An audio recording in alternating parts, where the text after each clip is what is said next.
कोल्हापूरच्या या माणसाने बाबासाहेबांसाठी स्वतःची पूर्ण प्रॉपर्टी विकली. तर झालं असं, 6 डिसेंबर 1956 ला एक बातमी आली. डॉक्टर बाबासाहेब आंबेडकर गेले. या बातमीने अख्खा देश भावुक झाला. देशभरातून लोक या महामानवाच्या अंत्ययात्रेसाठी मुंबईच्या दिशेने निघाले आणि ही बातमी कोल्हापुरात राहणाऱ्या नामदेव भटकरांपर्यंत पोहोचली. त्यांना खूप वाईट वाटलं. त्यांनी स्वतःला सावरलं आणि लगेच ठरवलं, बाबांच्या या शेवटच्या क्षणांची इतिहासात नोंद व्हायला पाहिजे. आणि तेव्हाच त्यांच्या डोक्यात एक विचार आला, आपण या अंत्ययात्रेचं शूटिंग करायचं आणि त्यातूनच बाबासाहेबांना आदरांजली द्यायची. पण तेव्हा शूटिंग करणं एवढं सोपं नव्हतं की काढला कॅमेरा आणि केलं शूट. त्यावेळेला शूटिंगचे इक्विपमेंट्स आणि शूटिंग खूप महाग होतं. नामदेव रावांकडे तेवढे पैसेच नव्हते. त्यांना कळत नव्हतं की आता काय करायचं. त्यांनी शांत बसून विचार केला आणि आयुष्यातला सगळ्यात मोठा डिसिजन घेतला. आणि तो डिसिजन होता आपलं राहतं घर आणि व्यवसायाची जागा विकण्याचा. त्यातून त्यांनी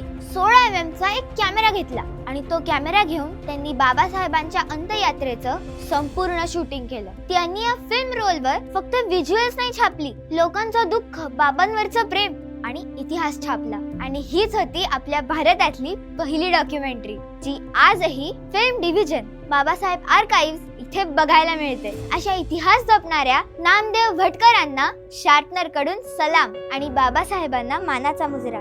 शार्पनर.